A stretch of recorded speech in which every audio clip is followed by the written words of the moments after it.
ഇന്ന് നമ്മൾ CBSE 8ാം ക്ലാസ് ഹിന്ദി വസന്ത് ടെക്സ്റ്റ് ബുക്കിലെ 5ാമത്തെ ചാപ്റ്ററായ ചിঠিയോ കി അനൂഠി ദുനിയ, കത്തുകളുടെ മനോഹരമായ ലോകത്തെക്കുറിച്ചാണ് സംസാരിക്കുന്നത്.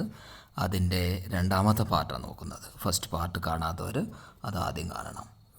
आज देश में ऐसे लोगों की कमी नहीं है जो अपने पुरखों की चिट्ठियों को सहेज और साजो कर വിരാസത്ത് के रूप में रखे हुए हो.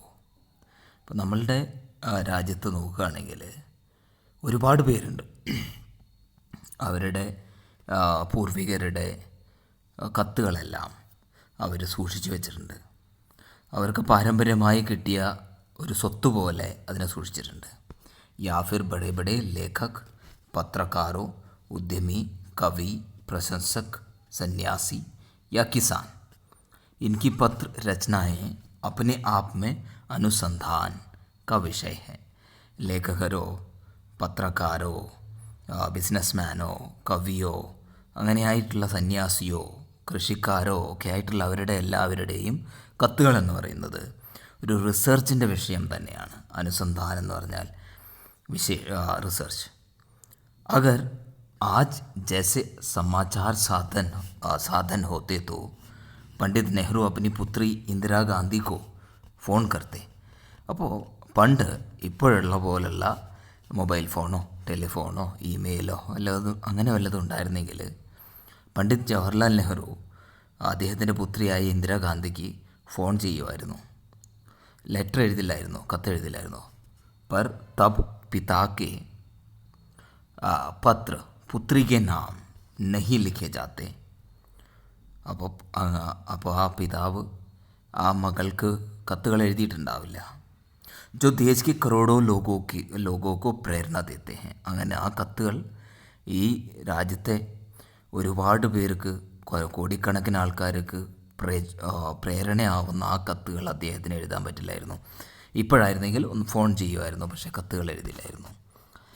പത്രോ കോ തോ ആപ് സഹേജ് കർ രഖ് ലേത്തെ ഹെ.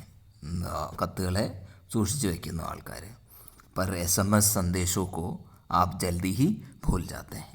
SMS അടയ്ക്കുന്ന ആ സന്ദേശങ്ങൾ, ആ മെസ്സേജ്, അതെല്ലാം പെട്ടെന്ന് തന്നെ നമ്മൾ മറക്കുന്നു, ഡിലീറ്റായി പോകുന്നു, നമ്മൾ ഓർത്ത് വയ്ക്കാറില്ല. കിതനെ സന്ദേശോ കോ ആപ് സഹേജ് കർ രഖ് സക്തേ ഹെ. അങ്ങനെയുള്ള എത്ര സന്ദേശങ്ങൾ, മെസ്സേജുകൾ നിങ്ങൾക്ക് സൂക്ഷിച്ചു വയ്ക്കാൻ പറ്റും.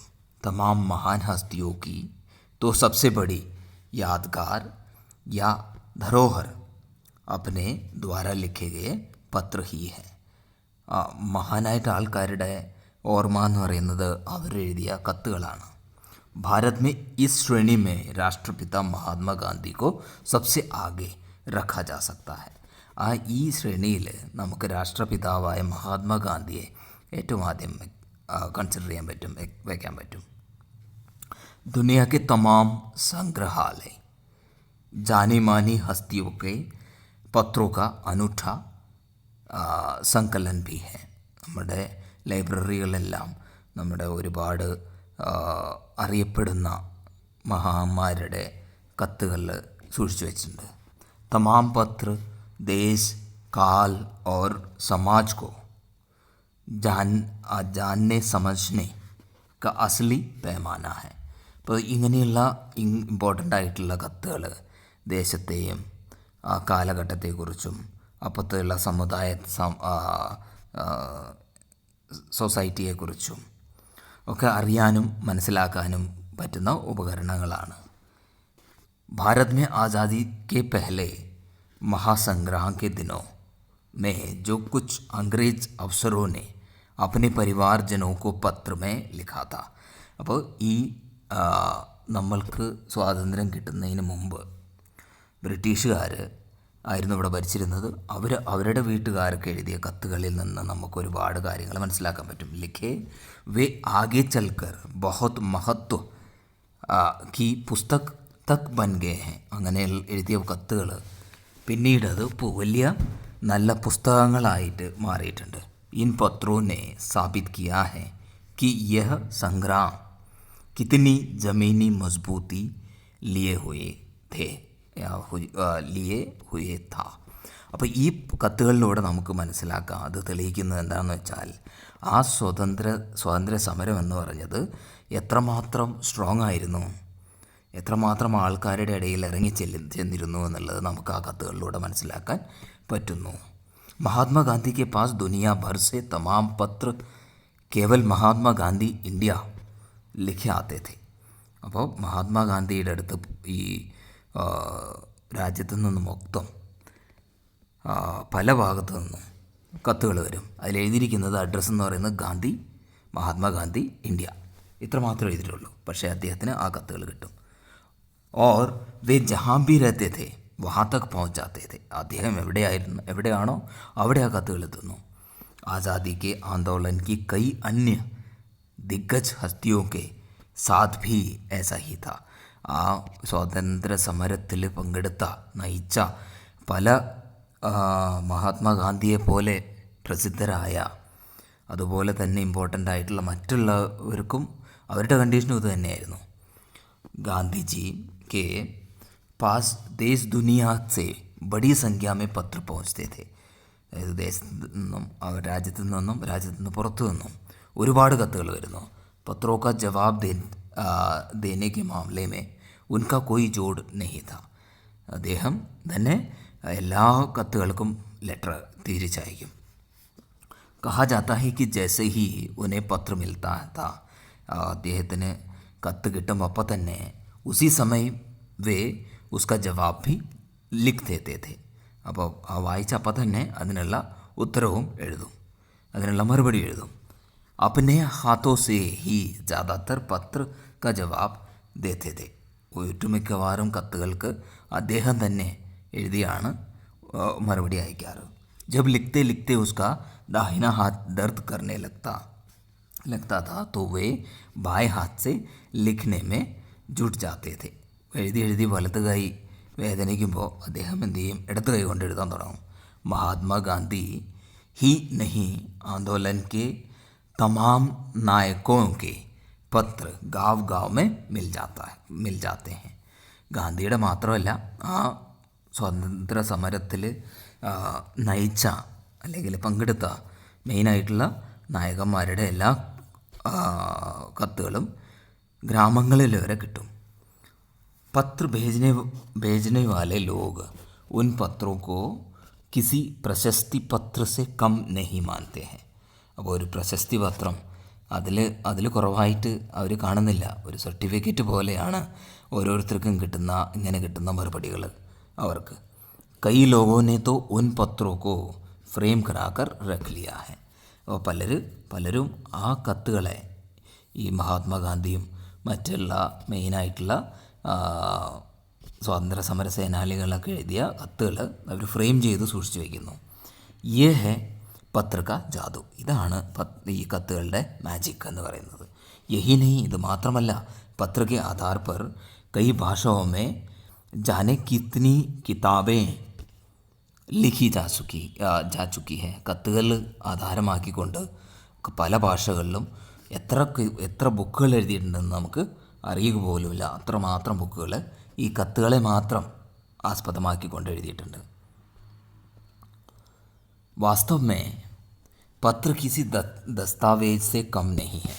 ദസ്താവേജ് എന്ന് പറഞ്ഞാൽ ഒരു ഒഫീഷ്യൽ ഡോക്യുമെൻറ്റ്, അതിൽ കുറവല്ല ഈ കത്തുകൾ എന്ന് പറയുന്നത്. പന്ത് കെ 200 പത്ര, ബച്ചൻ കെ നാം और निराला के पत्र हमको लिखे हैं कहा तथा पत्रों के आईने में दयानंद सरस्वती समेत कई पुस्तकों आपको मिल जाएगी. कहा जाते हैं कि प्रेमचंद्र खास तौर पर नए लेखकों को बहुत प्रेरक जवाब देते थे. ഇത് പ്രേംചന്ദ് എഴുതുന്ന മറുപടികളെക്കുറിച്ചാണ് പറയുന്നത്. तथा पत्रों के जवाब में वे बहुत मुस्तैद रहते थे. ആ വരുന്ന കത്തുകൾക്ക് ഈ പ്രേംചന്ദ് എന്തായാലും അതിന് ഉത്തരം മറുപടി അയക്കും. इसी प्रकार नेहरू और गांधी के लिखे गए रविंद्रनाथ ടാഗോർ के पत्र भी बहुत प्रेरक है. അതായത് ഗാന്ധിയും നെഹ്റുവൊക്കെ എഴുതിയ രവീന്ദ്രനാഥിൻ്റെ കത്തുകളെല്ലാം അതും ആൾക്കാരെ ഒരുപാട് മോട്ടിവേറ്റ് ചെയ്യുന്ന കത്തുകളാണ്. महात्मा और कवि के नाम से महात्मा गांधी और रविंद्रनाथ टैगोर के बीच सन 1915 से 1941 के बीच के പത്രാചാർ का संग्रह പ്രകാശിത് हुए हैं. അപ്പോൾ ഇതിലെന്ന് പറയുന്നത് മഹാത്മാവും കവിയും എന്ന പേരിൽ മഹാത്മാഗാന്ധിയെക്കുറിച്ചും രവീന്ദ്രനാഥ് ടാഗോർ കവിയാണ്. അവരുടെ ഇടയിൽ നടന്ന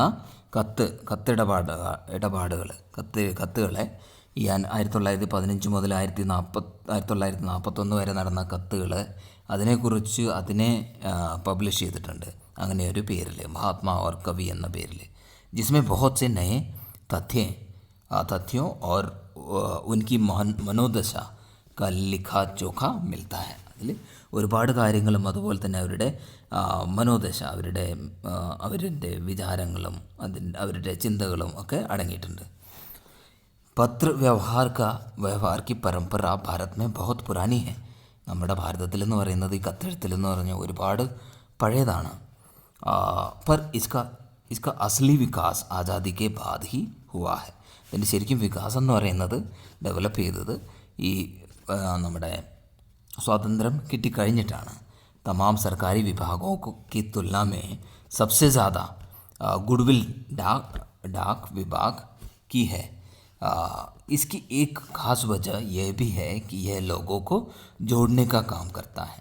അപ്പോൾ ഈ കത്തുകൾ എന്ന് പറയുന്നത് ആൾക്കാരെ അന്യോന്യം ബന്ധിപ്പിക്കുന്നു, അവരെ കണക്ട് ചെയ്യിക്കുന്നു. ഘർ ഘർ തക് ഇസ്കി പഹുഞ്ച് ഹെ. ഓരോ വീടുകളിലും ഈ കത്തുകൾ എത്തുന്നു. संचार के तमाम अनंत साधनों के बाद भी चिट्ठी पत्री की हैसियत बरकरार है.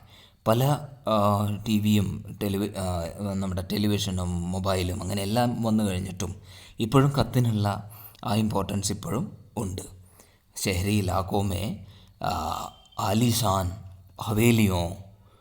हवेलियाँ हो या फिर झोपड़पट्टियों में रह रहे लोग, അതായത് നമ്മുടെ പട്ടണങ്ങളിൽ ജീവിക്കുന്ന വലിയ വലിയ ബംഗ്ലാവുകളിൽ ജീവിക്കുന്ന ആൾക്കാരാണെങ്കിലും അതുപോലെ തന്നെ കുടിലുകളിൽ ജീവിക്കുന്ന ആൾക്കാർ, ചോപ്പട്പട്ടി എന്ന് പറഞ്ഞ കുടിലുകളിൽ, ദുർഗം ജംഗലോ സെ ഘിരെ ഗാവമേ, അതായത് ദൂരെ കാടുകളുടെ ഉള്ളിലുള്ള ഗ്രാമത്തിൽ താമസിക്കുന്ന ആൾക്കാരാണെങ്കിലും അതുപോലെ തന്നെ ഫിർ ബർഫ് ബാരി കെ ബീച്ച് ജി രഹേ പഹാഡോ കെ ലോഗ്, മലകളിൽ തണുപ്പ് ഉള്ള ആ പ്രദേശത്ത് മഞ്ഞ് പെയ്യുന്ന അങ്ങനെയുള്ള സ്ഥലത്ത് താമസിക്കുന്ന ആൾക്കാരാണെങ്കിലും, സമുദ്രത്തടുപ്പ് രഹേ മച്ചുവാരെ, കടലിന് അടുത്ത് താമസിക്കുന്ന മീൻപിടുത്തക്കാരാണെങ്കിലും, യാ ഫിർ രേഗിസ്ഥാൻ കി ഠാനിയോമേ രഹേ ലോഗ്, അതായത് രേഗിസ്ഥാൻ എന്ന് പറഞ്ഞാൽ നമ്മുടെ ഡെസേർട്ട് മരുഭൂമികളിൽ താമസിക്കുന്ന ആൾക്കാരാണെങ്കിലും, ആജ് ബി ഖത്തോക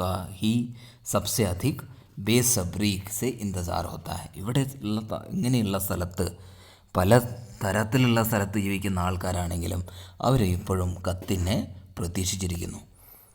ഏക് ദോ നഹി കരോടോ ലോഗ് ഖത്തോं और अन्य सेवाओं के लिए रोज़ भारतीय डाकघरों के दरवाजों तक पहुँचते हैं. അപ്പോൾ ഒന്നോ രണ്ടോ അല്ല, കോടിക്കണക്കിന് ആൾക്കാർ ഓരോ ദിവസവും കത്തിന് വേണ്ടിയും അതുപോലെ തന്നെ മറ്റുള്ള സർവീസിന് വേണ്ടിയും നമ്മുടെ ഭാരതീയ പോസ്റ്റ് ഓഫീസിൽ അതിൻ്റെ ഡോറുകളിൽ എത്തുന്നു. और इसकी बहु आयामी ഭൂമിക നസർ ആ രഹി ഹെ. അപ്പോൾ ഇതിൻ്റെ ഈ പോസ്റ്റൽ സർവീസിൻ്റെ ആ ഇമ്പോർട്ടൻസ് നമുക്ക് ഇവിടെ മനസ്സിലാക്കാൻ പറ്റുന്നുണ്ട്. ദൂർ ദഹാത് മേ ലാഖോ ഗരീബ് ഘറോ മേ ചൂലെ മനി ഓർഡർ അർത്ഥവ്യവസ്ഥ സെ ഹി ജലത്തെ ഹെ. ആ ദൂരെ ഉള്ള പാവപ്പെട്ട വീടുകളിൽ അവരുടെ ചൂല എന്ന് പറഞ്ഞാൽ അടുപ്പ് പുകയുന്നത്, അടുപ്പ് കത്തുന്നത് മണി ഓർഡർ ഉപയോഗിച്ചാണ്. ആരെങ്കിലൊക്കെ അയക്കുന്ന മണി ഓർഡറിലൂടെയാണ് അവരുടെ അടുപ്പ് കത്തുന്നത്, അവർ ഭക്ഷണം കഴിക്കുന്നത്, അവർ ജീവിക്കുന്നത്. गाँवों या गरीब बस्तियों में चिट्ठी या मनी ऑर्डर लेकर पहुंचने वाला डाकिया देवदूत के रूप में देखा जाता है. അപ്പോൾ ആ വീടുകളിൽ മണി ഓർഡറോ കത്തുകളോ കൊണ്ടെത്തുന്ന പോസ്റ്റ്മാൻ അവർക്ക് ഒരു ദേവദൂതനെ പോലെയാണ് അവർ കാണുന്നത്. അപ്പോൾ ഇവിടെ അവസാനിക്കുകയാണ് അരവിന്ദ് കുമാർ സിംഗ് എഴുതിയ ഈ ചിട്ടിയോ കി അനൂഠി ദുനിയ എന്ന ഈ പാഠം. എല്ലാവർക്കും മനസ്സിലായി കാണുമെന്ന് പ്രതീക്ഷിക്കുന്നു. Thanks for watching. Please do subscribe, like and share. Thank you.